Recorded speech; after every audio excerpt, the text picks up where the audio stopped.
সাত শ্রেণীর ব্যক্তিকে কিয়ামতের দিন আল্লাহ তাআলা আরশের ছায়ার নিচে ছায়া দিবেন। এই বিখ্যাত হাদিসটা আপনাদের সামনে উপস্থাপন করার চেষ্টা করব এবং আশা করব যে আপনারা মনোযোগ দিয়ে শুনবেন, যাতে করে শেষে আপনাদের কাছ থেকে আমি 1-2 মিনিটের সামান্য কিছু ফিডব্যাক নিতে পারি যে আপনারা কতটুকু বুঝতে পারলেন। তো মনোযোগটা একেবারে আমার দিকে হবে, হ্যাঁ, ডানে বায়ে কোনো দিকে তাকানো যাবে না। হাদিসটি সহিহ বুখারীতে এসেছে আর হাদিসটির বর্ণনাকারী হচ্ছেন সাইয়েদনা আবু হুরায়রা রাদিয়াল্লাহু তাআলা আনহু। عن أبي هريرة رضي الله تعالى عنه قال قال رسول الله صلى الله عليه وسلم 7 يظلهم الله في ظله يوم لا ظل إلا ظله إمام عادل وشاب نشأ في عبادة الله ورجل قلبه معلق بالمساجد ورجلان تحابا في الله اجتمعا عليه وتفرقا عليه ورجل دعته امرأة ذات منصب وجمال فقال إني أخاف الله ورجل تصدق بصدقة فأخفاها حتى لا تعلم شماله ما تنفق يمينه ورجل ذكر الله خاليا ففاضت عيناه رواه البخاري। এটা হচ্ছে হাদিসের টেক্সট। তো আবু হুরায়রা রাদিয়াল্লাহু তাআলা আনহু বর্ণনা করেন যে আল্লাহ রাসূল সাল্লাল্লাহু আলাইহি ওয়াসাল্লাম তিনি বলেছেন, 7 শ্রেণীর ব্যক্তিকে, 7 ধরনের ব্যক্তিকে আল্লাহ তাআলা কিয়ামতের দিন in the day of judgement তার আরশের নিচে ছায়া দিবেন, যেদিন আল্লাহর আরশের ছায়া ছাড়া আর কোনো ছায়া থাকবে না। এর মধ্যে প্রথম শ্রেণী হচ্ছে ইমামুন আদিল, মানে the just ruler, the just king, ন্যায়পরায়ণ শাসক। প্রথম শ্রেণী হচ্ছে ন্যায়পরায়ণ শাসক বা রাষ্ট্রপ্রধান। 2 নম্বর হচ্ছে ওয়াশাবুন নাশা ফি ইবাদাতিল্লাহ, এমন যুবক যে তার যৌবনটাকে আল্লাহর ইবাদতে কাটিয়েছে। 3 নম্বর হচ্ছে ওয়ারাজুলুন কলবুহু মুআল্লাকুন বিল মাসাজিদ, এমন ব্যক্তি যার হৃদয়টা সবসময় মসজিদের সাথে লেগে থাকে, মসজিদের সাথে ঝুলে থাকে। 4 নম্বর হচ্ছে ওয়ারাজুলান তাহাব্বা ফিল্লাহ ইজতামা আলাইহি ওয়া তাফাররাকা আলাইহি, এমন 2 ব্যক্তি যারা একে অপরকে আল্লাহর জন্য ভালোবাসে, পৃথক হলেও আল্লাহর জন্য ভালোবাসাটা বজায় থাকে, একসাথে থাকলেও আল্লাহর জন্য ভালোবাসাটা বজায় থাকে। 5 নম্বরে হচ্ছে এমন ব্যক্তি দাআতহুম ইমরাআতুন যাতু মানসিবিন ওয়া জামাল, এমন ব্যক্তি যাকে সম্ভ্রান্ত বংশের খুব সুন্দরী রূপসী ভেরি বিউটিফুল লেডি একজন নারী তাকে পাপ কাজের জন্য আহ্বান করেছে, কিন্তু সেই পাপ কাজে সাড়া না দিয়ে প্রত্যাখ্যান করে বলেছে ইন্নী আখাফুল্লাহ, আমি এই কাজ করতে পারবো না, কারণ আমি ভয় পাই একজনকে, তিনি কে? আমি আল্লাহকে ভয় পাই। 6 নম্বর হচ্ছে ওয়ারাজুলুন তাসাদদাকা বিসাদাকা ফাআখফাহা হাত্তা লা তা'লামা শিমালুহু মা তুনফিকু ইয়ামিনুহু, এমন ব্যক্তি যে গোপনে দান করে, এত গোপনে দান করে যে তার ডান হাত কি দান করে তার বাঁ হাত টের পায় না। সুবহানাল্লাহ ওয়া বিহামদিহি। 7 নম্বরে হচ্ছে ওয়ারাজুলুন যাকারাল্লাহা খালিয়ান ফাফাদাত আইনা, 7 নম্বর ব্যক্তি হচ্ছে এমন ব্যক্তি যে একা একা আল্লাহকে স্মরণ করে চোখের পানি ছাড়ে, আল্লাহকে স্মরণ করে, আল্লাহর জিকির করে, আল্লাহর ভয়ে তার অশ্রুসিক্ত হয়, তার চোখ বেয়ে দাঁড় দাঁড় করে পানি নামে। এই 7 শ্রেণীর ব্যক্তিকে আল্লাহ তাআলা আরশের নিচে ছায়া দিবেন, যেদিন কোনো ছায়া থাকবে না। এই হচ্ছে হাদিসের সরল বঙ্গানুবাদ। হাদিসটি সহিহ বুখারীতে এসেছে। হাদিসের টেক্সট থেকে পরে যে সহজ সরল বঙ্গানুবাদ করলাম, এটা আপনাদের মোটামুটি বুঝে আসছে না? বুঝে এসেছে। এরপরে ব্যাখ্যা করলে আরো ভালো বুঝতে পারবেন। এই হাদিসটির বর্ণনাকারী হচ্ছে আবু হুরায়রা রাদিয়াল্লাহু তাআলা আনহু। আবু হুরায়রা রাদিয়াল্লাহু তাআলা আনহু নাম শুনেছেন আপনারা? জি। আল্লাহ রাসূল সাল্লাল্লাহু আলাইহি ওয়াসাল্লাম একজন বিখ্যাত সাহাবী। ওনার নাম কিন্তু আবু হুরায়রা না, ওনার নাম হচ্ছে আব্দুর রহমান। আবু হুরায়রা রাদিয়াল্লাহু তাআলা আনহুর আসল নাম কি? আব্দুর রহমান।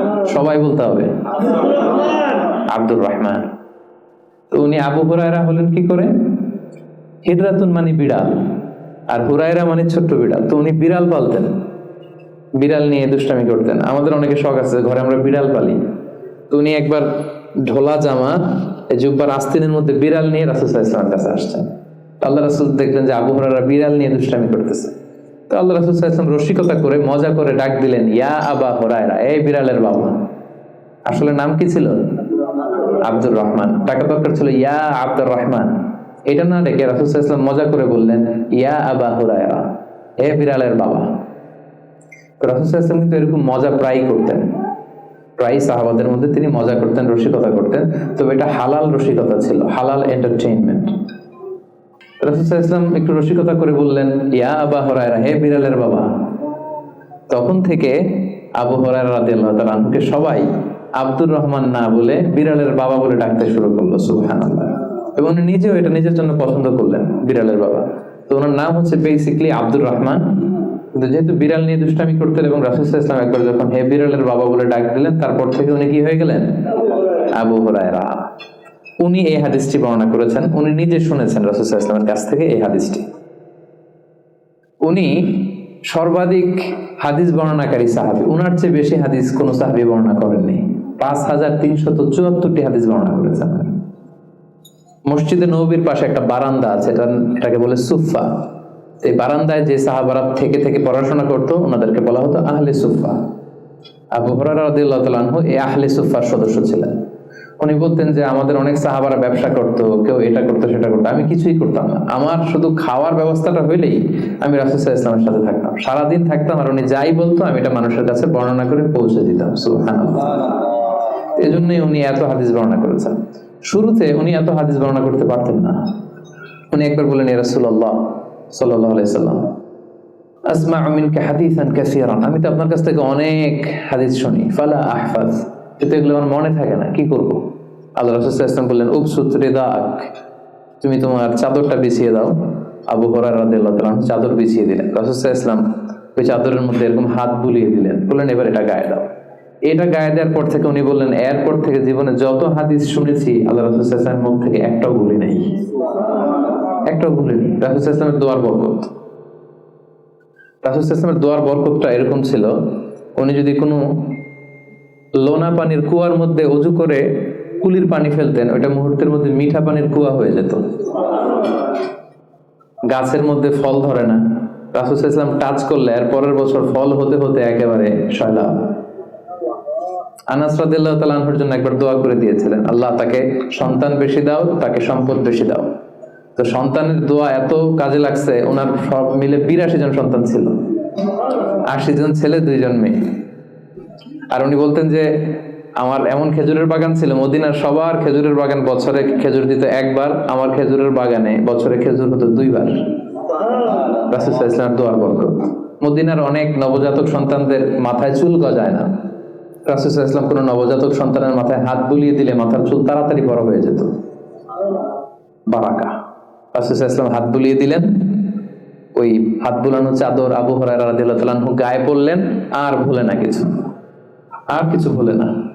অনেক ওরিয়েন্টালিস্টরা আবু হুরায়রা রাদিয়াল্লাহু তাআলা আনহুর এই হাদিস বর্ণনার ব্যাপারে সাসপিশন ছড়ায়, সন্দেহ ছড়ায় যে উনি এত হাদিস শুনলো কবে? একজন মানুষকে এত হাদিস কারো কাছ থেকে শুনে মনে রাখতে পারে নাকি? আপনারা আমার যত কথা শুনেন কয়টা মনে রাখতে পারবেন? তারা সন্দেহ ছড়ায় যে আবু হুরায়রা এগুলো নিজ থেকে মনে হয় বলেছে, আসলে না, কখনো না, নেভার। উনি রাসূল সাল্লাল্লাহু আলাইহি ওয়াসাল্লামের কাছ থেকে যেমনটি শুনেছে ঠিক তেমনটি বলেছে, এবং এটা হচ্ছে রাসূল সাল্লাল্লাহু আলাইহি ওয়াসাল্লামের দোয়ার বরকত, ওই যে চাদরে হাত বুলিয়ে দিয়েছিলেন। তাহলে হাদিসের যে বর্ণনাকারী আবু হুরায়রা রাদিয়াল্লাহু তাআলা আনহু, ওনার ব্যাপারে একটা ছোটখাটো ধারণা পেয়ে গেলেন আপনারা? আচ্ছা, এবার আমরা হাদিসে চলে যাই। আল্লাহ রাসূল সাল্লাল্লাহু আলাইহি ওয়াসাল্লাম বলেছেন, সাবআতুন ইউযিল্লুহুমুল্লাহু ফি যিল্লি ইয়াওমা লা যিল্লা ইল্লা যিল্লুহ, 7 শ্রেণীর ব্যক্তিকে আল্লাহ তাআলা আরশের নিচে ছায়া দিবেন, যেদিন আরশের ছায়া ছাড়া আর কোনো ছায়া থাকবে না। ইউযিল্লুহুমুল্লাহু ফি যিল্লিহি, আল্লাহ তাআলা সেদিন তার নিজের ছায়া দিবেন, বলতে উদ্দেশ্য হচ্ছে ফি যিল্লি আরশিহি, আল্লাহর আরশের ছায়ায় তিনি 7 শ্রেণীর ব্যক্তিকে সেদিন রাখবেন। আল্লাহর আরশের ব্যাপারে আপনারা শুনেছেন না, যে আর রহমানু আলাল আরশি ইস্তাওয়া, আল্লাহ তাআলা আরশের উপর পজিশন নিয়েছেন। আল্লাহ তাআলার পজিশন কোথায়? আরশের উপর। আরশ হচ্ছে মহাবিশ্বের সবকিছুর উপরে এটার অবস্থান। আমরা খালি চোখে উপরে কি দেখি? আকাশ। আসলে আমরা আকাশ দেখি না, এটা দেখি মহাশূন্য, স্পেস। প্রথম আকাশ যে কত বড় তার কোনো হিসাব নাই। এই যে পৃথিবী থেকে সূর্য 13 লক্ষ গুণ বড়, পুরো পৃথিবীটাই তো আমাদের দেখার সুযোগ হয়নি। এই পৃথিবীর চেয়ে নাকি এবার সূর্য কয় গুণ বড়? Can you imagine that? 13 লক্ষ গুণ বড়। সূর্যের চেয়ে এরকম কোটি কোটি গুণ বড় তারা আছে। এরকম বিলিয়ন বিলিয়ন তারা নিয়ে আমাদের গ্যালাক্সির নাম হচ্ছে মিল্কি ওয়ে। এটার পরে আরেকটা গ্যালাক্সি সবচেয়ে কাছের অ্যান্ড্রোমেডা, ওটা আরো বড়। ওইখানে বিলিয়ন বিলিয়ন ট্রিলিয়ন গ্যালাক্সি, এরকম প্রত্যেকটা গ্যালাক্সি ঘুরছে, প্রত্যেকটা তারা তাওয়াফ করছে মহাশূন্যে। এরকম হাজার কোটি তারা নিয়ে আমাদের প্রথম আকাশের মহাশূন্য। প্রথম আকাশ কিন্তু অনেক উপরে। এই যে নাসার বিজ্ঞানীরা, অমুক বিজ্ঞানীরা রকেট দিয়ে এখানে যায় ওখানে যায়, এরা প্রথম আকাশের 1 কোটি ভাগের 1 ভাগও এখন অর্জন করতে পারেনি। ওই প্রথম আকাশের পরে হচ্ছে দ্বিতীয় আকাশ। ওই দ্বিতীয় আকাশের তুলনায় প্রথম আকাশটা কত ছোট শুনেন। আপনার হাতের আংটি যদি আপনি বিশাল মাঠের মধ্যে ছেড়ে দেন, একটা মরুভূমির মধ্যে ফেলে দেন, পুরো মাঠের তুলনায় হাতের আংটি যত ছোট, আল্লাহর দ্বিতীয় আসমানের তুলনায় আল্লাহর প্রথম আসমানটা ঠিক তত ছোট। দ্বিতীয় আসমান আরো বড়, তৃতীয়টা আরো বড়, যত উপরে ঊর্ধ্বাকাশের যত কাহিনী একটার চেয়ে একটা বড়, এরকম 7টা আকাশ। তার উপরে সিদরাতুল মুনতাহা, বর্ডার এরিয়া। তার উপরে লা জামান লা মাকান, ওইখানে সময়ের হিসাব নাই, স্পেস নাই, সময় নাই। কারণ আল্লাহর সময় দিয়ে বাঁধা যায়? আমাদের জন্য বসতে জায়গা লাগে, আল্লাহর পজিশন থেকে জায়গার প্রসঙ্গটা আসে না। কারণ লাইসা কামিসলিহি শাই, উনি কারো মতো না, উনি উনার মতো। ওয়ালাম ইয়াকুল্লাহু কুফুয়ান আহাদ, তার মতো কেউ নাই। তো তিনি কার মতো? তিনি তার মতো। তার মতো কেউ নাই, তো তিনি কার মতো? তিনি তার মতো। তার উপরে হচ্ছে আল্লাহর কুরসি, তার উপরে আল্লাহর আরশ, সেখানে আল্লাহর পর্দা। এই পর্দার পেছনে আল্লাহ তাআলার সত্তা। আমাদের বাড়ির পর্দাগুলো কি দিয়ে তৈরি বলেন তো? কাপড় দিয়ে। আল্লাহর পর্দাগুলো আলো দিয়ে তৈরি, নূরের পর্দা। পর্দাটাই আলো। এজন্য সাহাবারা জিজ্ঞেস করেছিলেন, ইয়া রাসূলুল্লাহ হাল রাআইতা রাব্বাক, আপনি কি মেরাজের রাতে আপনার রবকে দেখেছিলেন? রাসূল সাল্লাল্লাহু আলাইহি ওয়াসাল্লাম বলেছিলেন, নূরুন আন্না আরাহু, উনি তো নূর, আলোর পর্দা, চোখ ঝলসে যাওয়ার মতো অবস্থা, আমি কিভাবে দেখবো? তার মানে সরাসরি দেখেননি। আল্লাহ তাআলার সাথে সিক্রেট মিটিং হয়েছিল, কনভারসেশন হয়েছিল, কথাবার্তা হয়েছিল। তার উপরে হচ্ছে আরশ।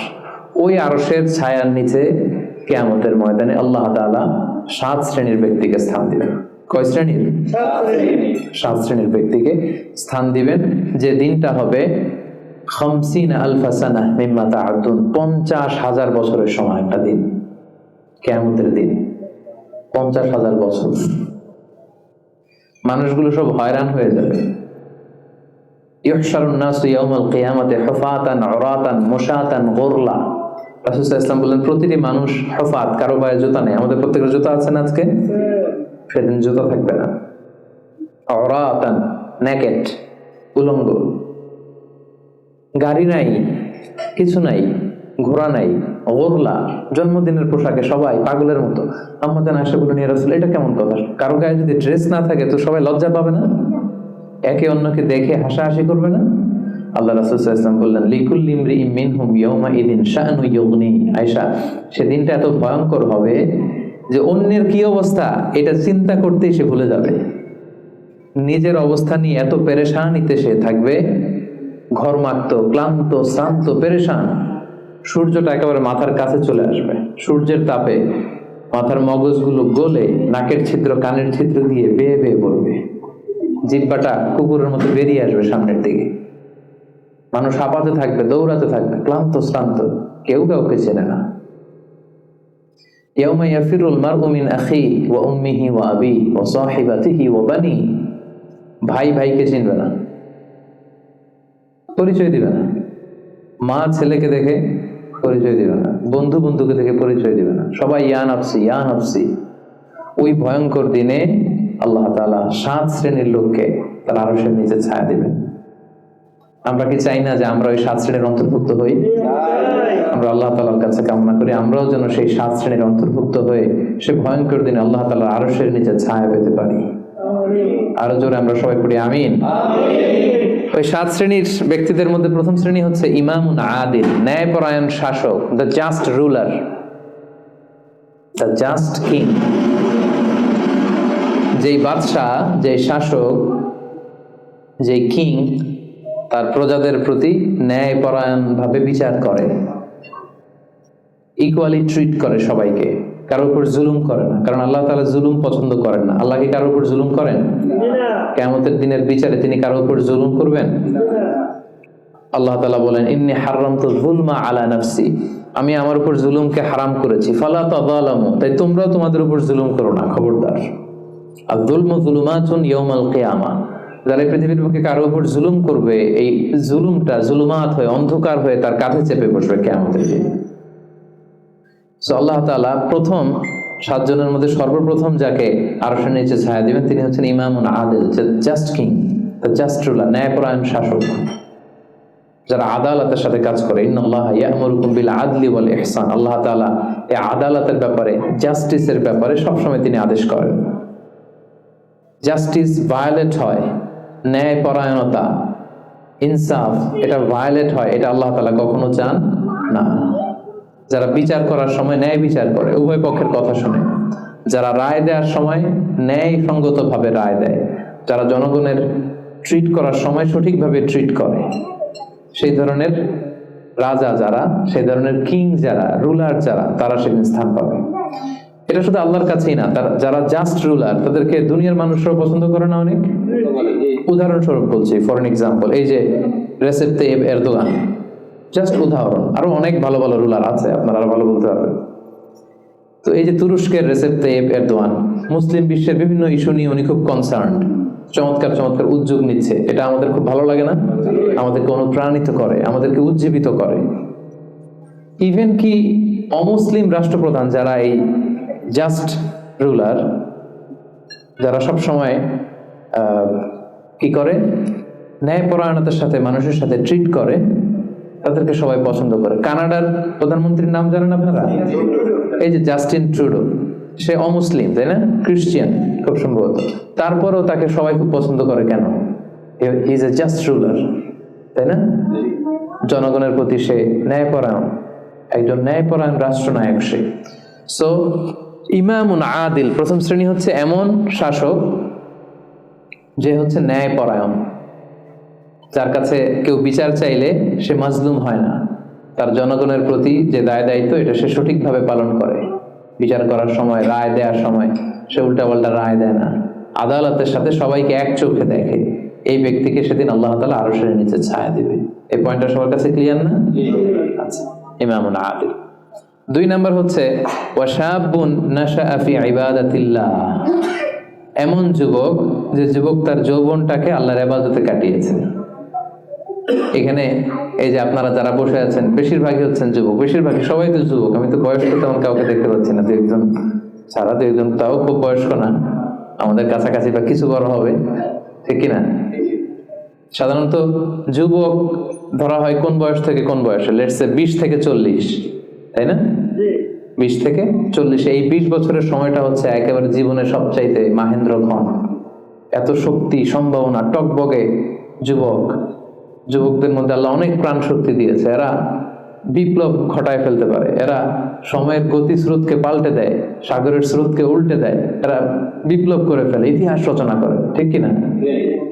এই যুবক তার যৌবনের মোক্ষম সময়টা অন্যায় করে কাটায় না, আজে বাজে কাজ করে কাটায় না, জুলুম করে কাটায় না, দুর্নীতি করে কাটায় না, টেন্ডারবাজি, চাঁদাবাজি, মিথ্যা, খারাপ কাজ, কোন এই ধরনের কাজের সাথে নিজেকে জড়িত রাখে না, বরং নাশাআ ফি ইবাদাতিল্লাহ, আল্লাহর ইবাদতে সে তার জীবনটাকে কাটায়। এজন্য যৌবনের এই সময়টা প্রিয় ভাইরা অনেক দামি, এটা বেশি দিন থাকবে না। রং ধরা যৌবন জং ধরে নাই, শেষ। এই দেখতে দেখতে ছোট্ট কিশোর হয়ে পৃথিবীতে এসেছিলেন, শিশু ছিলেন, কিশোর, তারপর এখন যুবক, কিছুদিন পরে বিয়ে করে থাকলে দেখবেন যে আল্লাহ ঘরে মেহমান পাঠিয়ে দিলে বাবা হয়ে গেছে। কিছুদিন পরে মেয়েটারে বিয়ে দিলে এরপর কি হয়ে যাবেন? শ্বশুর হয়ে যাবেন, এরপরে নানা হয়ে যাবেন, দাদা হয়ে যাবেন। এই তো জীবন, this is the circle of life. রং ধরা যৌবন জং ধরে শেষ, এটা থাকে না খুব বেশি দিন।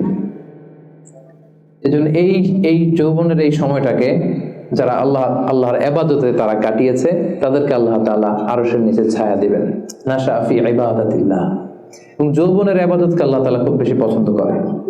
ইবাদতটা অনেক ব্রড সেন্সে যদি আপনি চিন্তা করেন, অনেকে মনে করে যে শুধু নামাজ পড়া, শুধু রোজা রাখা, শুধু জিকির করা এটাই ইবাদত। আসলে ব্যাপারটা কিন্তু এমন নয়।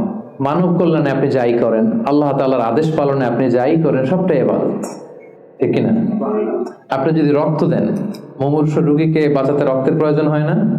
আপনি যদি তাকে বাঁচাতে রক্ত দেন, এটাও ইবাদত। আপনি পরিবেশকে সুন্দর রাখার জন্য গাছ লাগালেন, এটাও ইবাদত। আপনি একজন মানুষ বিপদে পড়েছে, it doesn't know what to do, আপনি তাকে কনসালটেশন করলেন, কিছু সুন্দর পরামর্শ দিলেন, গাইড করলেন যে এইটা ভুল, এইভাবে করো, এই যে আপনি টাইম ব্যয় করলেন, কনসালটেশন দিলেন, এটা ইবাদত। অনেকে মনে করে যে শুধু তাসবিহ, জিকির, কোরআন তেলাওয়াত এগুলোই মনে হয় ইবাদত। না, যে পথেই আল্লাহর সন্তুষ্টি, যে কাজ করলে আল্লাহ তাআলা সন্তুষ্ট হন, এই সবগুলো কাজই কিন্তু ইবাদত। তাই যৌবনের এই মোক্ষম সময়টাতে আল্লাহ তাআলার ইবাদত করে আমাদেরকে কাটাতে হবে। আমা খালাকতুল জিন্না ওয়াল ইনসা ইল্লা লিয়াবুদুন, আমি মানব জাতি আর জিন জাতিকে কেবলই সৃষ্টি করেছি আমার ইবাদতের জন্য। এজন্য এই বয়সের, আপনাদের এই বয়সের অফিসে খুব ব্যস্ততা, এখানে খুব ব্যস্ততা, এরপরেও যে একটু কষ্ট করে নামাজটা পড়েন, হ্যাঁ, এরপরেও যে জামাতে আসেন, এরপরেও আপনি সুন্নাহ মোতাবেক চলতে যাচ্ছেন, দাঁড়িয়ে রাখছেন, এটা অনেক বড় ইবাদত। এটা আল্লাহ তাআলার কাছে অনেক বেশি প্রিয়। বৃদ্ধ বয়সের ইবাদতের চেয়ে যৌবনের ইবাদত আল্লাহর কাছে অনেক বেশি প্রিয়। এর কারণ হচ্ছে, বৃদ্ধ বয়সে ইবাদত ছাড়া করবেটা কি? ইবাদত ছাড়া তো সময় কাটে না, কারণ ঘরে এর কথা শোনার কেউ নাই, কেউ সময় দেয় না, রাতে ঘুম আসে না, 3টার দিকে ঘুম ভেঙে যায়। বাংলাদেশের কথা যদি বলি, দেখবেন যে মুরব্বীরা 3টা-4টার পরে নাকি ওনাদের ঘুমিয়ে আসে না। তো অজু করে ইমাম সাহেবের 1 ঘন্টা আগে আসে মসজিদে ফজর পড়তে। ইমাম সাহেব দেরি করলো কেন, মুয়াজ্জিন দেরি করলো কেন, ওনারা এটা বলে, কারণ ওই যে ঘুম আসে না, কি করবে? তখন তার ইবাদত করা ছাড়া সময়ই কাটে না। ওই ইবাদত আল্লাহর কাছে ততটা প্রিয় নয় যতটা প্রিয় হচ্ছে একজন যুবকের ইবাদত, ঠিক কিনা? আপনি যৌবন কালে যদি আল্লাহ তাআলা দাসত্ব করতে পারেন, ইবাদত করতে পারেন, আপনার বার্ধক্য উপনীত হওয়ার পরে ইবাদত করতে না পারলে আল্লাহ তাআলা ইবাদত দিয়ে আপনার আমলনামা পূর্ণ করে দিবে। পূর্ণ করে দেবে। আপনি ফজর সময় উঠতে পারতেছেন না, কোমরে ব্যথা, ডায়াবেটিস ইত্যাদি ইত্যাদি, আল্লাহ বলবে যুবক অবস্থায় কি করেছিল ওটা দেখো, ওই সময় যা করছে ওটা লিখে দাও। এই জন্য আল্লাহ রাসূল সাল্লাল্লাহু আলাইহি ওয়াসাল্লাম বলেছেন যে এই যৌবনটারে কাজে লাগাও। আল্লাহ রাসূল সাল্লাল্লাহু আলাইহি ওয়াসাল্লাম বলেছেন 5টা বিষয় আসার আগে 5টা জিনিসকে কাজে লাগাও। তার মধ্যে একটা হচ্ছে শাবাবাকা ক্বাবলা হারামিক, বার্ধক্য আসার আগে যৌবনকে কাজে লাগাও। সিহহাতাকা ক্বাবলা মারাদিক, অসুস্থতা আসার আগে সুস্থতাকে কাজে লাগাও। গিনাকা ক্বাবলা ফাকরিক, গরিব হয়ে যাওয়ার আগে তোমার ধনাঢ্যতাকে কাজে লাগাও। ফারাগাকা ক্বাবলা শুগলি, ব্যস্ত হয়ে যাওয়ার আগে অবসরটারে কাজে লাগাও। হায়াতাকা ক্বাবলা মাউতিক, মৃত্যু আসার আগে জীবনটারে কাজে লাগাও। এই জন্য যৌবনটাকে যেন আমরা কাজে লাগাই, প্রিয় ভাইরা। এবং কিয়ামতের ময়দানে 5টা প্রশ্ন করা হবে, এই 5টা প্রশ্নের উত্তর না দিয়ে কোনো বনি আদম পাই নাড়াতে পারবে না, পা নাড়াতে পারবে না। এর মধ্যে প্রথম প্রশ্ন, আন হায়াতিহি ফিমা আফনা, তার জীবনটা সে কোন কাজে লাগিয়েছে। ও আন শাবাবিহি ফিমা আবলা, জীবনের মধ্যে যে যৌবন ছিল ওই সময় কি করছে, ওই সময় কি ইসলামের বিরুদ্ধে তার কাজ করেছে, হারাম কাজগুলোতে সময় ব্যয় করেছে, হারাম ব্যবসা করেছে, হারামের সাথে সম্পৃক্ত ছিল, ইসলাম বিরোধী গোষ্ঠীর সাথে সম্পৃক্ত ছিল। আপনাকে জিজ্ঞেস করা হবে যে যৌবনের সময়টা আপনি কি কাজে লাগিয়েছেন, নাকি ইসলামের পক্ষে ছিল, যা করেছে ইসলামের পক্ষে কাজে লেগেছে। সম্পদ কোত্থেকে উপার্জন করেছে, কোথায় ব্যয় করেছে, যতটুকু জেনেছে ততটুকু মেনেছে কিনা। এই 5টা প্রশ্নের উত্তর দেওয়ার আগে বনি আদম কিয়ামতের ময়দানে পাই নাড়াতে পারবে না। এই জন্য দ্বিতীয় শ্রেণী হচ্ছে ওয়াশাবুন নাশাআ ফি ইবাদাতিল্লাহ, এমন যুবক যে তার যৌবনকে আল্লাহর ইবাদতে কাজে লাগিয়েছে। এজন্য যৌবনটাকে যেন আমরা কাজে লাগাই। মনে থাকবে সবার, সবাই কিন্তু আপনারা যুবক, এই সময়টা পাবো না, আমরা মিস করবো কিছুদিন পরে। এই যে কুচকুচে কালো দাড়ি, আপনার কি মনে হয় আজীবনে কালোই থাকবে? তাহলে আমাদের দাদার গুলা সাদা করলো কে, নানার গুলা সাদা করলো কে? ওই বয়সে যাওয়ার পরে এই কুচকুচে দাড়ি, কালো চুল, এগুলো কি হয়ে যাবে? সাদা হয়ে যাবে। এটাই জীবন। সো সময়টাকে যেন আমরা কাজে লাগাই, আমরা যেন অন টাইমে জামাতের সাথে সালাতগুলো যেন আদায় করি, কোনো হারাম কাজের সাথে যেন আমরা সম্পৃক্ত না হই। খুব হিসেব করে করে আমাদের এই যৌবনের চমৎকার সময়টা যেন আমরা কাজে লাগাই। মনে থাকবে তো ইনশাআল্লাহ? 3 নাম্বার হচ্ছে ওয়ারাজুলুন কলবুহু মুআল্লাকুন বিল মাসাজিদ, এমন ব্যক্তি যার হৃদয়টা সবসময় মসজিদের সাথে ঝুলে থাকে, মসজিদের সাথে সবসময় লেগে থাকে, মসজিদের সাথে সম্পৃক্ত, মসজিদ ছাড়া আর কিছু ভালো লাগে না। এরকম কিছু টাইপ লোক আছে না? মসজিদ থেকে নামাজ পড়ে চলে আসছে বাসায়, কিন্তু মন পড়ে আছে কই? মসজিদে। আমাদের অনেকের যায় মসজিদে কিন্তু মন থাকে কই? বাড়িতে। উল্টা হয়ে যায় আর কি, উল্টা যেন না হয়। অনেকে দেখবেন যে জোহরের নামাজ পড়ে বাসায় আসছে, বাট মনটা পড়ে আছে মসজিদে। এই 3 নম্বর ব্যক্তি হচ্ছে রাজুলুন কলবুহু মুআল্লাকুন বিল মাসাজিদ। 3 নম্বর ওই ব্যক্তিকে আল্লাহ আরশের নিচে জায়গা দিবে যার হৃদয়টা মসজিদের সাথে লেগে থাকে। আর মসজিদ খুব ভালো লাগে। জোহর পরে বাসায় আসে কিন্তু মনটা পড়ে থাকে মসজিদে, ভাবে যে আসরটা পড়তে কখন যাব।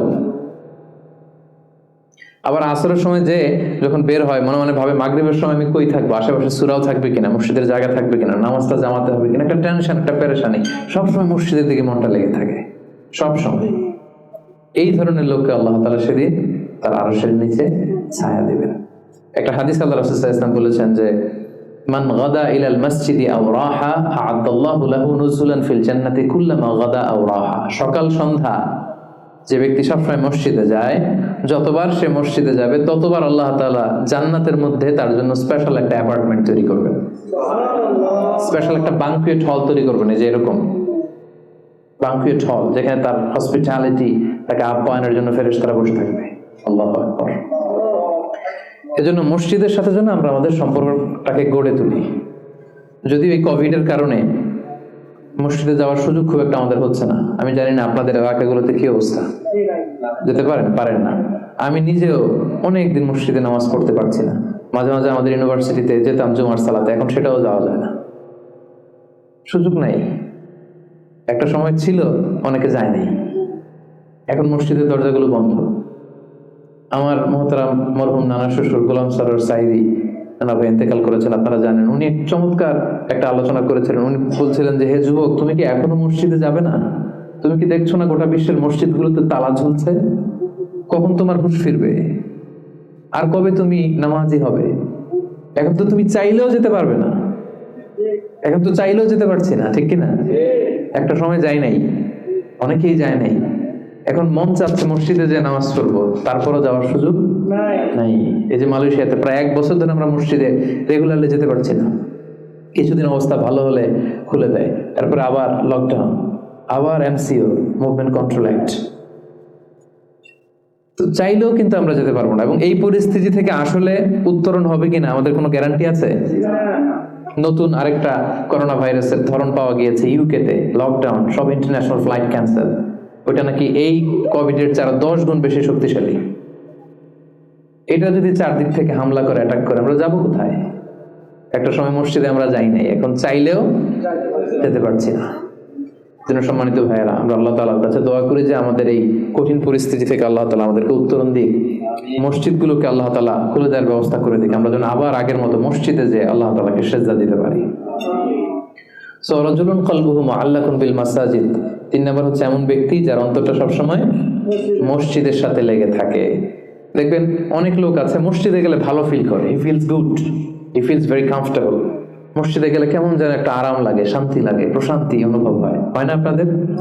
মসজিদে গেলে অনেকের ঘুমও চলে আসে শান্তির চোটে। মসজিদে জুমার খুতবা দেওয়ার সময় ঘুম আসে না অনেকের? কারণ ওই সব গুনার বোঝা তো মসজিদের বাইরে ফেরেশতারা রেখে দিয়েছে। এবার হালকা হয়ে, পাতলা হয়ে, প্রশান্ত চিত্তে মসজিদে ঢুকলে প্রশান্তের ঘুম চলে আসে। এই জন্য আমাদের কামনা, ইচ্ছা, বাসনা, আকাঙ্ক্ষা এমন যেন হয় যে আমরা যেন সবসময় মসজিদ কেন্দ্রিক থাকতে পারি।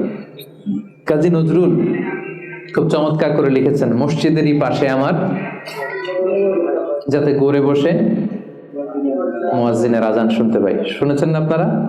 মসজিদেরই পাশে আমায় কবর দিও ভাই, যেন করে হতেও মুয়াজ্জিনের আজান শুনতে পাই। আমার ঘরের পাশে দিয়ে ভাই নামাজিরা যাবে, পবিত্র সেই পায়ের ধ্বনি এ বান্দা শুনতে পাবে। গোরাজাব হতে গুনাহগার পাইবে রেহাই। বলেন সবাই, মসজিদেরই পাশে আমায় কবর দিও ভাই, যেন করে হতেও মুয়াজ্জিনের আযান শুনতে পাই। কত মুমিন নামাজি ভাই মসজিদানিহিনাতে আল্লাহর নামের জিকির করে লুকিয়ে গভীর রাতে।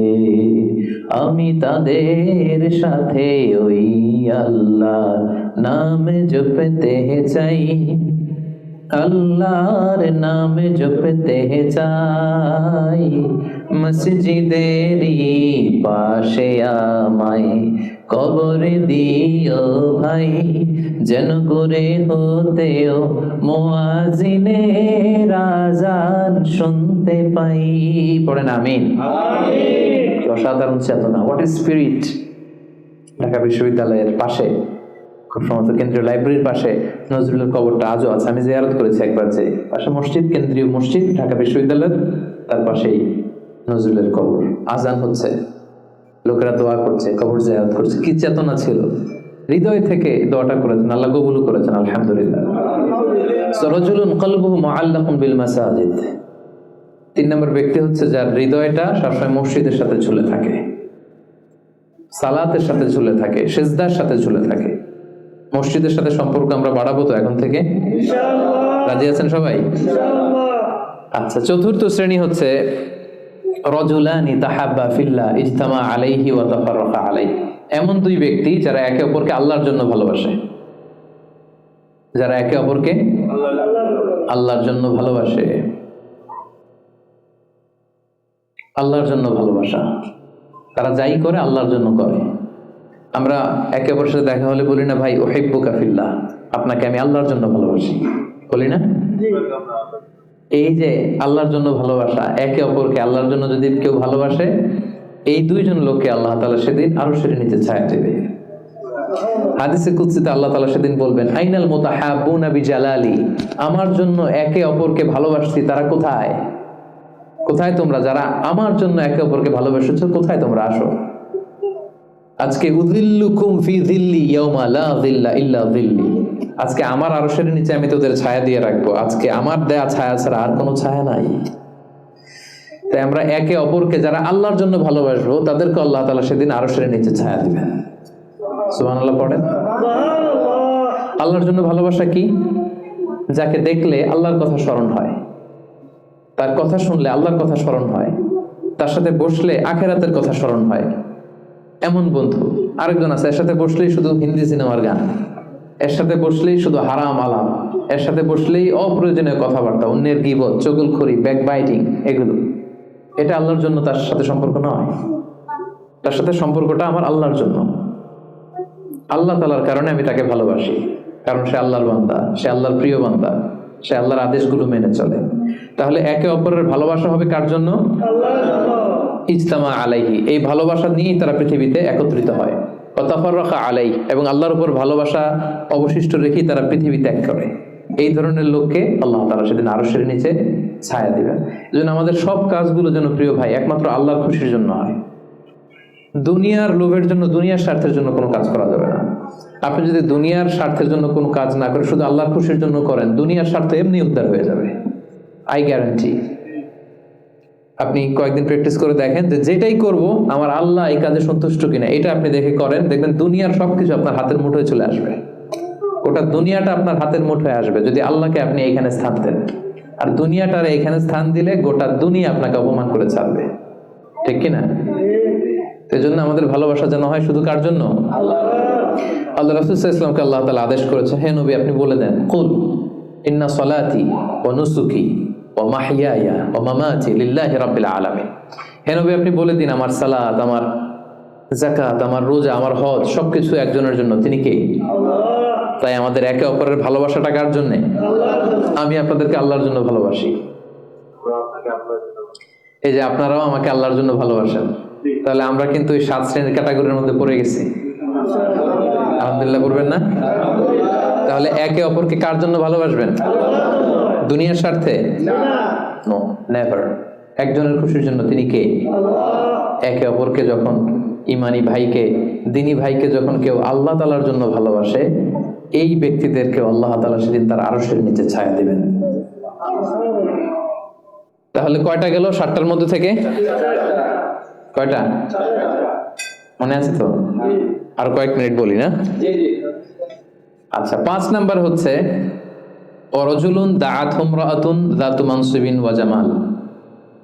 এমন লোক, দাআতহু ইমরাআতুন যাতু মানসিবিন ওয়া জামাল, এমন ব্যক্তি যাকে কোনো সম্ভ্রান্ত, ডিগনিফাইড এন্ড প্রেস্টিজিয়াস ফ্যামিলির খুব দেখতে সুন্দর, গর্জিয়াস, বিউটিফুল কোনো লেডি তাকে পাপ কাজের জন্য আহ্বান করলো, বিবাহ বহির্ভূত সম্পর্কের জন্য, দৈহিক সম্পর্কের জন্য আহ্বান করলো, এবং সে চাইলেই এই অশ্লীল কাজে, এই ব্যভিচারে, এই পাপ কাজে জড়িত হয়ে যেতে পারত, কিন্তু সে সেটা করেনি, সুযোগ পেয়েও এই কাজ করেনি, বরং সে সাহসিকতার সাথে বলেছে ইন্নী আখাফুল্লাহ, আমার পক্ষে এই প্রপোজাল, এই প্রস্তাব মেনে নেওয়া সম্ভব নয়, কারণ আমি একজনকে ভয় করি, তিনি কে? যাদের হৃদয়ে আল্লাহর ভয় আছে তাদের দ্বারা এই পাপ কাজ করা সম্ভব? সম্ভব না। ইন্নী আখাফুল্লাহ, আমি আল্লাহ তাআলাকে ভয় করি। জুলাইখা যখন ইউসুফ আলাইহিস সালামের প্রেমে মত্ত হয়ে, পাগল হয়ে নিজেকে প্রেজেন্ট করেছিল যে ইউসুফ, আমি তোমার প্রেমে পাগল, পৃথিবীর কেউ টের পাবে না, 7টা তালা মেরেছি দরজায়, এই রাজপ্রাসাদের সিক্রেট রুম, আসো আমরা একে অপরের সাথে এই কাজে লিপ্ত হই। ইউসুফ আলাইহিস সালাম বলেছিলেন একই কথা, মাআযাল্লাহ, মাআযাল্লাহ, আমি আল্লাহর কাছে এই পাপ কাজ থেকে পানাহ চাই, আমার পক্ষে সম্ভব না, কারণ পৃথিবীর কেউ দেখে না, কিন্তু দেখে কে? আপনি দরজা বন্ধ করে, লাইট বন্ধ করে, সুইচ বন্ধ করে দিয়ে, পর্দা লাগাই দিয়ে আপনি পাপ করছেন, কেউ দেখে নাই পৃথিবীর, পুলিশ দেখে নাই, সিসি ক্যামেরা অফ করা, কেউ দেখে নাই, কিন্তু একজন দেখে, তিনি কে? সবার চোখকে ফাঁকি দেয়া যায়, কিন্তু আল্লাহর চোখ ফাঁকি দেয়া যাবে? এজন্য প্রিয় ভাইয়েরা, একজন মুমিন বান্দার জীবনে তার চরিত্রটা সবচাইতে দামি। এই যে এখানে আপনারা সবাই যুবক, এটা আমাদের ওয়াজ, আমাদের জন্য রেলেভেন্ট। এজন্য ইংরেজিতে বলা হয় when money is lost something is lost, যখন টাকা নষ্ট হয়, টাকা হারায়, এটা something, হাতের ময়লা আবার আসবে। when health is lost something is lost, যখন স্বাস্থ্য নষ্ট হয়, এটা কিছু একটা জিনিস নষ্ট হয়ে গেল, কিন্তু when character is lost everything is lost, যখন চরিত্র শেষ, ওর কিচ্ছু নাই, ওর সব শেষ, ঠিক কিনা? এজন্য প্রিয় ভাইয়েরা, আমাদের চরিত্রটাকে হেফাজত করতে হবে। এটা হচ্ছে খুবই রেলেভেন্ট ওয়াজ আমাদের জন্য। শয়তানের হাতছানি, চাকচিক্যময় হাতছানি আমাদেরকে পাপের পথে নিয়ে যেতে পারে, কিন্তু খবরদার, ইউসুফ আলাইহিস সালামের সেই শিক্ষা যেন আমরা ধারণ করি। আমরা যেন বলি মাআযাল্লাহ, ইন্নী আখাফুল্লাহ, আমি আল্লাহ তাআলাকে ভয় করি। আমি কাকে ভয় করি? আল্লাহ তাআলাকে। আল্লাহ ইজ ওয়াচিং মি, আল্লাহ আমাকে দেখছেন, পৃথিবীর কেউ দেখে না, কিন্তু দেখে কে? আল্লাহ তাআলা, তিনি দেখেন। এজন্য আল্লাহ তাআলা বিশ্বাসীদেরকে বলেছেন কুল্লিল মুমিনিনা ইয়াগুদ্দু মিন আবসারিহিম, হে নবী, আপনি বিশ্বাসীদের বলুন তারা যেন তাদের চোখকে নামায়। Lower your eyesight, lower your gauge, নিজের চোখের লাগাম টেনে ধরতে হবে। ওয়াহফাযু ফুরুজাহুম, এবং নিজের প্রাইভেট, এই যেন লজ্জাস্থানের হেফাজত করতে হবে। আল্লাহ রাসূল সাল্লাল্লাহু আলাইহি ওয়াসাল্লাম বলেছেন মাইয়াদমান লি মা বাইনা লিহিয়াইহি ওয়া মা বাইনা রিজলাইহি আদমান লাহুল জান্নাহ। একটু খেয়াল করে শুনেন, আল্লাহ রাসূল বলেছেন আমার যে উম্মত আমাকে 2টা অঙ্গের গ্যারান্টি দিবে যে এই 2 অঙ্গ দিয়ে সে কোনো পাপ করবে না, তাহলে ওই উম্মতকে আমি জান্নাতের গ্যারান্টি দিয়ে দিলাম। সুবহানাল্লাহ। অঙ্গ 2টা কি? এক হচ্ছে 2 চোয়ালের মাঝখানে যে অঙ্গটা থাকে, মানে জিহ্বা, আরেক হচ্ছে 2 পায়ের মাঝখানে যেটা থাকে, প্রাইভেট, মানুষের লজ্জাস্থান। এই 2টা অঙ্গের গুনাহ করবে না বলে যদি কোনো উম্মত আমার গ্যারান্টি দেয়, আমি আমার ওই উম্মতকে জান্নাতের গ্যারান্টি দিব। সুবহানাল্লাহ। এজন্য চক্ষুকে হেফাজত করতে হবে, নজরকে হেফাজত করতে হবে। বিশ্বাসীদের বৈশিষ্ট্য হচ্ছে ওয়াল্লাযীনা হুম লিফুরুজিহিম হাফিজুন, বিশ্বাসীরা তাদের প্রাইভেট লজ্জাস্থানের হেফাজত করে। তারা বিয়ে ছাড়া অন্য কোনো ভাবে যৌন সম্পর্কে জড়ায় না, তারা একটা বৈধ যৌন সম্পর্কে, হালাল যৌন সম্পর্কে তারা জড়ায়।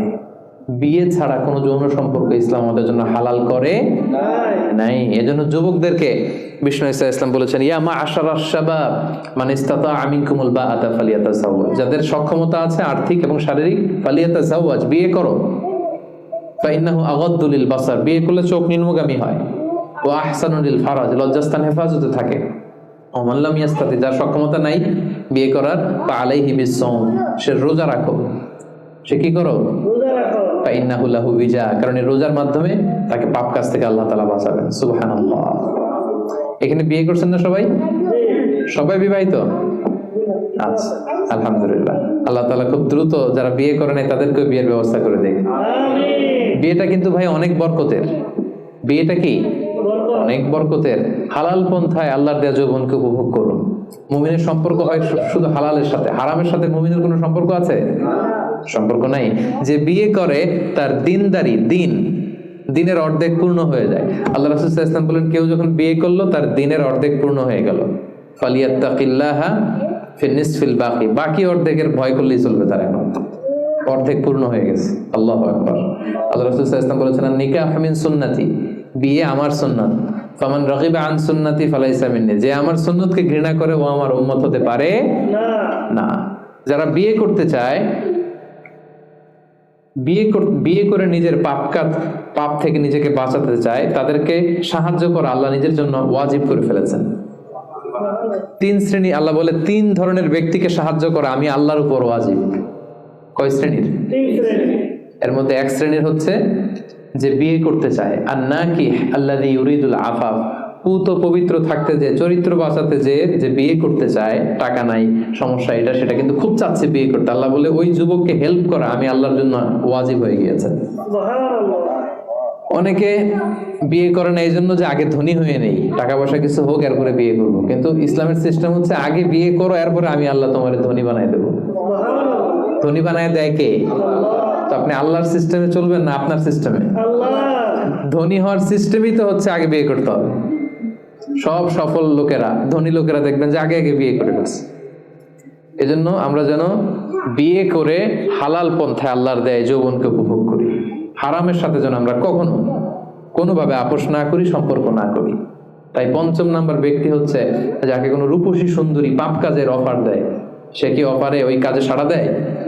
সেটাকে প্রত্যাখ্যান করে বলে, ইন্নী আখাফুল্লাহ, আমি কাকে ভয় করি? আল্লাহকে ভয় করি। তাহলে 5 নম্বর ব্যক্তি হচ্ছে যারা নিজেকে পুত পবিত্র রাখে, যারা নিজেকে পাপ কাজ থেকে বাঁচিয়ে রাখে। কয়টা গেল? শুনতেছেন সবাই? 6 নম্বর হচ্ছে রাজুলুন তাসাদ্দাকা বিসাদাকাতিন ফাআখফাহা, এমন ব্যক্তি যে গোপনে দান করে। কিভাবে দান করে? কতটা গোপনে দান করে? হাত্তা লা তা'লামু শিমালুহু মা তুনফিকু ইয়ামিনুহু, এত গোপনে দান করে যে তার ডান হাত কি দান করেছে বাম হাত সেটা টের পায় না। সুবহানাল্লাহ। এই হাত দিলে কি এই হাত সাথে থাকবে না? তারপরও আল্লাহ রাসূল সাল্লাল্লাহু আলাইহি ওয়াসাল্লাম হাদিসের ভাষ্যটা, বাক্য চয়নটা এমন ভাবে করেছেন যে এত গোপনে দেয় যে এই হাত কি করে এই হাতই জানে না, এই হাত কি করে এই হাতই জানে না, গোপনে দান করে। প্রকাশ্যে দান করা জায়েজ, দেখিয়ে দান করা জায়েজ আছে, কিন্তু শ্রেষ্ঠ দান, ভালো দান হচ্ছে গোপনে দান। কারণ দেখিয়ে দান করলে এটা আল্লাহর কাছে কবুল হতেও পারে, নাও হতে পারে। আপনার মনের মধ্যে রিয়া, লোক দেখানো ভাব থাকতে পারে, তাই না? আমাদের দেশে অনেক প্রোগ্রামে, মসজিদে, মাহফিলে বলে যে অমুক ভাই চেয়ারম্যান সাহেব, অমুক এমপি, অমুক দানবীর, উনি 1 লক্ষ টাকা, বলেন মারহাবা। তো সবাই বলে মারহাবা, আর ওনারও একটা ইচ্ছা যে আমার একটু বলুক সবাই মারহাবা, দানবীর বলুক, আমি যে শিল্পপতি, বিজনেস ম্যাগনেট, একটু নাম টাম হোক আমার। এই যে নাম হোক, একটু নাম ফুটানোর মানসিকতা নিয়ে যে 1 লক্ষ টাকা দান করলো, 1টি টাকা আল্লাহর কাছে কবুল হয়নি। কারণ লোক দেখানো মানসিকতা নিয়ে করলে এটা আল্লাহ কবুল করে না। কারণ ওইখানে সে 2 জনের সন্তুষ্টি চাচ্ছে, লোকেও ভালো বলুক, আল্লাহও ভালো বলুক। নো, আল্লাহ এটা নেবেন। এই শিরক করে ফেলছেন। শিরক মানে আল্লাহর সাথে যদি কাউরে আবার সাথে চান, আপনি অন্য কাউকে চাইতে পারবেন না, দেখাতে হবে একজনকে, তিনি কে? এটাকে বলা হয় শিরকুল আসগার, ছোট শিরক। লৌকিকতা, লোক দেখানো মানসিকতা, এটা ছোট শিরক, বড় শিরক না, এটা ছোট শিরক। সো এই লৌকিকতার মানসিকতা আমাদেরকে বন্ধ করতে হবে। অনেক দানবীর, দানশীল ব্যক্তি কিয়ামতের দিন জাহান্নামে যাবে।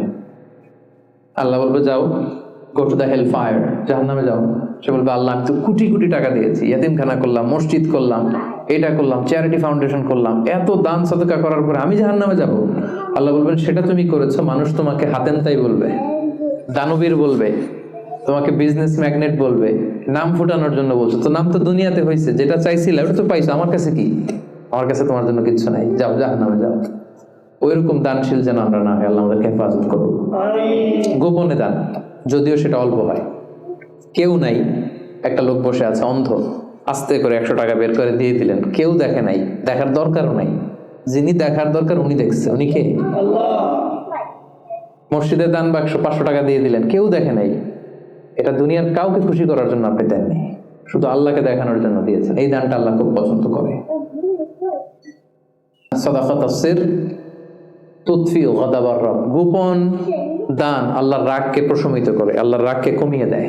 গোপন দান, এজন্য এই গোপন দানটা খুবই জরুরি। মুসনাদে আহমদ ইবনে হাম্বলের একটি হাদিস, পৃথিবী যখন আল্লাহ বানালেন, পৃথিবী কাঁপতে আরম্ভ করেছে, হেলে দুলে পড়ছে। আল্লাহ পৃথিবীতে পাহাড় নামিয়ে দিলেন, পাহাড় ঢুকিয়ে দিলেন। পাহাড় যখন প্যারেকের মতো ঢুকিয়ে দিলেন পৃথিবীতে, পৃথিবী আর কাঁপে না, আর ভূমিকম্প হয় না, আর নড়ে না। এই দৃশ্য ফেরেশতারা দেখে তো অবাক, বললেন ইয়া আল্লাহ, পাহাড়ের এত শক্তি যে পৃথিবীর মধ্যে পাহাড় যখন প্যারেকের মতো ঢুকাই দিলেন, পৃথিবী আর কাঁপে না, পৃথিবী একেবারে স্টেবল। ইয়া রাব্বি হাল মিন খালকিকা শাইউন আশাদ্দু মিনাল জিবাল, আল্লাহ আপনার সৃষ্টির মধ্যে পাহাড়ের চাইতে শক্তিশালী কি কিছু আছে? ফেরেশতারা জিজ্ঞেস করতেছে। আল্লাহ বলেন আছে। কি সেটা? আল হাদিদ, লোহা। আল্লাহ বললেন লোহা পাহাড়ের চাইতে শক্তিশালী, কারণ লোহা দিয়ে পাহাড় কাটা যায়, ঠিক না? লোহার হাতুড়ি দিয়ে পাহাড় কাটা যাবে না? কাটা যাবে। ফেরেশতারা বললেন হে আল্লাহ, হাল মিন খালকিকা আশাদ্দু মিনাল হাদিদ, তাহলে লোহার চেয়েও কি শক্তিশালী কিছু আপনার সৃষ্টিকুলের মধ্যে আছে? আল্লাহ বললেন আছে। সেটা হচ্ছে আন্নার, আগুন। কারণ আগুনের মধ্যে লোহা ঢেলে দিলে লোহা গলে যায়। তাইলে লোহা শক্তিশালী নাকি আগুন? আগুন শক্তিশালী। ফেরেশতারা আবার আশ্চর্য হয়ে বলল ইয়া রাব্বি হাল মিন খালকিকা শাইউন আশাদ্দু মিনান নার, আল্লাহ আগুনের চাইতে শক্তিশালী কিছু আছে? আছে। আল মা, পানি। আল্লাহ বললেন পানি আরো শক্তিশালী, কারণ আগুন দাউ দাউ করে জ্বলে, ওখানে পানি দিলে কি হয়? আগুন ধপ করে নিভে যায়। ফেরেশতারা আবার অবাক হচ্ছে, বললেন ইয়া রাব্বি হাল মিন খালকিকা শাইউন আশাদ্দু আলাল মা, পানির চাইতে শক্তিশালী কি কিছু আছে আপনার সৃষ্টির মধ্যে? আল্লাহ বললেন আছে। আর রিহ, বাতাস, কারণ বাতাসের ধাক্কায় পানি একদিক থেকে আরেক জায়গায় যায়। জলের মধ্যে যখন বাতাসের উচ্ছ্বাস হয়, জলোচ্ছ্বাস তৈরি হয়, তাহলে বাতাস আরো শক্তিশালী। ফেরেশতারা বললেন ইয়া রাব্বি হাল মিন খালকিকা আশাদ্দু মিনার রিহ, আল্লাহ বাতাসের চাইতেও কি কোনো শক্তিশালী কিছু এই মহাবিশ্বে আছে? আল্লাহ বললেন আছে। সেটা কে? বনি আদম। এমন বনি আদম যে গোপনে দান করে, এমন বনি আদম যে সিক্রেটলি চ্যারিটি করে, মানুষকে দেখাতে যায়। আস্তে করে 2 টাকা, আস্তে করে 10 টাকা, আস্তে করে 50 টাকা, আস্তে করে 1 লক্ষ টাকার চেক পাঠায় দিল একটা এতিমখানায়, কেউ দেখে নাই, দেখাইতেও চায় না অনেক। এই লোকটা ওই বাতাসের চাইতে বেশি শক্তিশালী। আল্লাহু আকবার। তাহলে গোপন দান আল্লাহর কাছে এত প্রিয়। যারা গোপনে দান করে তাদেরকে আল্লাহ তাআলা সেদিন আরশের নিচে ছায়া দিবেন। সুবহানাল্লাহ। এজন্য প্রিয় ভাইরা, আমাদের প্রত্যেকের কিছু গোপন আমলের দরকার আছে। গোপন, এটা কাউরে দেখানোর দরকার নাই। সবকিছু মানুষকে দেখাতে হয় না, সবকিছু ছবি তুলে ফেসবুকে দিতে হয় না। কিছু পার্সোনাল জিনিস থাকা লাগে, পার্সোনাল একটা area, personal space, personal life, personal charity, personal good deeds, এটা লাগবে আপনার। এটা আল্লাহ তাআলা বেশি পছন্দ করেন। হাল্লাকা সিররুন ইনদাল্লাহ বাইনাকা আনতা ওয়া বাইনাল্লাহ, এমন কোন গোপন জিনিস তোমার আর তোমার রবের মাঝে আছে যেটা তোমার রব ছাড়া কেউ জানে না? হাল্লাকা সিররুন ইনদাল্লাহ বাইনাকা আনতা ওয়া বাইনাল্লাহ, হাল্লাকা সাদাকাতুন তাখফা লা ইয়ালামুহা ইল্লাল্লাহ, হাল্লাকা সিররুন ইনদাল্লাহ বাইনাকা আনতা ওয়া বাইনাল্লাহ, হাল্লাকা সাদাকাতুন তাখফা লা ইয়ালামুহা ইল্লাল্লাহ। সুবহানাল্লাহ। তোমার আর তোমার রবের মাঝে এরকম গোপন কোনো ডিলিংস আছে যেটা কেউ জানে না? জীবনে কখনো গোপন দান করছো যেটা কেউ দেখেনি? ওইটাই কাজে লাগবে। এজন্য 6ষ্ঠ শ্রেণী হচ্ছে ওই ব্যক্তি যে গোপনে দান করে, সিক্রেট চ্যারিটি করে। গোপনে দান করতে রাজি আছেন তো সবাই? নট নেসেসারি যে খুব বিগ অ্যামাউন্ট লাগবে। 1 রিঙ্গিত, কয় রিঙ্গিত? ওইটার আল্লাহ পেলে পুষে উহুদ পাহাড়ের সমান উঁচু করে আপনার আমল নামায় ঢুকাই দিবে। কটা গেল? 7 নাম্বার হচ্ছে রাজুলুন যাকারাল্লাহ খালিয়ান ফাফাদাত আইনা, যে ব্যক্তি গোপনে আল্লাহর জিকির করে, আল্লাহকে স্মরণ করে আর চোখের পানি ছাড়ে। কি ছাড়ে? চোখের পানি ছাড়ে। আমাদের তো চোখের পানি নামে না। কবে যে শেষ জীবনে কেঁদেছি আমাদের অনেকের মনেই পড়ে না। আরে কবে যেন কাঁদলাম সর্বশেষ? আল্লাহর ভয়ে। এত ব্যস্ত জীবন, এত যান্ত্রিক জীবন, এত বিজি স্ক্যাডিউল, আল্লাহর ভয়ে যে নিজের গুনার কথাগুলো স্মরণ করে একটু চোখের পানি ফেলবো এটাই ভুলে গেছে। যারা গোপন ভাবে আল্লাহ তাআলাকে স্মরণ করে চোখের পানি ফেলে, আল্লাহ ওই ব্যক্তিকে আরশের নিচে ছায়া দিবেন। 2 ফোঁটা পানি আল্লাহর কাছে সবচাইতে প্রিয়। এক হচ্ছে জিহাদের ময়দানে রক্তের ফোঁটা, আর এক হচ্ছে অনুতপ্ত বান্দার চোখের পানির ফোঁটা। জাহান্নামের আগুন কি দুনিয়ার আগুনের মতো? অনেক শক্তিশালী, পৃথিবীর কোনো কিছু এটাকে নিভাতে পারে না, কিছু না। শুধু পারে একটা জিনিস, সেটা হচ্ছে চোখের পানি। সেটা কি? চোখের পানি শুধু জাহান্নামের আগুনকে নেভাতে পারে। এজন্য রাসূল সাল্লাল্লাহু আলাইহি ওয়াসাল্লাম আল্লাহ তাআলার কাছে বলতেন, আল্লাহুম্মা ইন্নী আউযু বিকা আন আইনিন লা তাদমা। আল্লাহ, ওই চোখ থেকে আমি পানাহ চাই যে চোখ কাঁদে না, যে চোখ দিয়ে পানি নামে না, এরকম চোখ আমি চাই না। আল্লাহ, এমন চোখ আমি চাই যে চোখ তোমার ভয়ে অশ্রু বিসর্জন দেয়। তাহলে সর্বশেষ শ্রেণী হচ্ছে যে ব্যক্তি গোপনে আল্লাহরে ডাকে আর আল্লাহর ভয়ে চোখের পানি ছাড়ে। এই 7 শ্রেণীর ব্যক্তিকে আল্লাহ তাআলা সেই ভয়ঙ্কর দিন, যেদিন কোনো ছায়া নাই, গরম, পেরেশান, মানুষ ক্লান্ত শ্রান্ত ঘর্মাক্ত, সে ভয়ঙ্কর দিন আল্লাহ তাআলা আরশের নিচে আমাদেরকে ছায়া দেবেন। আমরা যেন এই 7 শ্রেণীর অন্তর্ভুক্ত হতে পারে, আল্লাহ তাআলা আমাদেরকে তৌফিক দান করুক। আমরা বলি আমিন। আমি আপনাদের বোঝার জন্য আরেকবার করে রিপিট করছি শুধু নামটা। হাদিসের বর্ণনাকারী আবু হুরায়রা রাদিয়াল্লাহু তাআলা আনহু, আল্লাহ রাসূল সাল্লাল্লাহু আলাইহি ওয়াসাল্লাম বলেছেন 7 শ্রেণীর ব্যক্তিকে আল্লাহ তাআলা আরশের নিচে ছায়া দিবেন। এর মধ্যে এক শ্রেণীর হচ্ছে দ্য জাস্ট রুলার, ন্যায়পরায়ণ শাসক, রাষ্ট্রনায়ক। 2 নাম্বার ওয়া শাবুন নাশাআ ফি ইবাদাতিল্লাহ, এমন যুবক যে তার যৌবনের সময়টাকে আল্লাহর ইবাদতে কাটিয়েছে। 3 নাম্বার ওয়া রাজুলুন কলবুহু মুআল্লাকুন বিল মাসাজিদ, এমন লোক যার হৃদয়টা মসজিদের সাথে লেগে থাকে, খালি মসজিদ পাগল মানুষ। 4 নাম্বার রাজুলান, এমন 2 লোক তাহাব্বা ফিল্লাহ ইজতামা আলাইহি ওয়া তাফাররাকা আলাইহি, আল্লাহর জন্য একে অপরকে ভালোবাসে।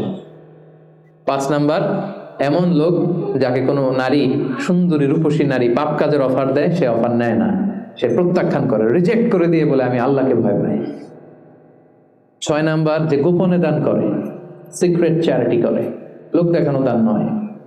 7 নাম্বার যে ব্যক্তি গোপনে আল্লাহর জিকির করে আর চোখ দিয়ে দাঁড় করে পানি নামে। এই 7 শ্রেণীর ব্যক্তিকে আল্লাহ তাআলা তার আরশের নিচে ছায়া দিবেন। এখন আমাদের প্রতিযোগিতা করা দরকার না যে আমরা এই 7টা গুণের কতটা নেয়া আমাদের পক্ষে সম্ভব। আমরা জানি যে আমরা জাস্ট রুলার এটা হইতে পারবো না, আমরা তো দেশের প্রধান হইতে পারবো না, কিন্তু আমরা তো যুবক, আমাদের যৌবনটা আমরা আল্লাহর ইবাদতে কাটাতে পারি, তাই না? আমরা মসজিদের সাথে মন্ত্র ঝুলায় রাখতে পারি, পাপ কাজের অফার আসলে সেটা ঠেকা রাখতে পারি, কি বলেন? তারপর গোপনে দান করতে পারি, কেঁদে কেঁদে আল্লাহর কাছে জীবনের গুনার কথা স্মরণ করতে পারি। এই গুণাবলীগুলো যেন আমরা আমাদের জীবনে অর্জন করে সেদিন ওই ভয়ঙ্কর দিনে যারা আরশের নিচে ছায়া পাবে, আমরা যেন তাদের অন্তর্ভুক্ত হতে পারে। আল্লাহ আমাদেরকে তৌফিক দান করুন। আরো জোরে পড়েন আমিন।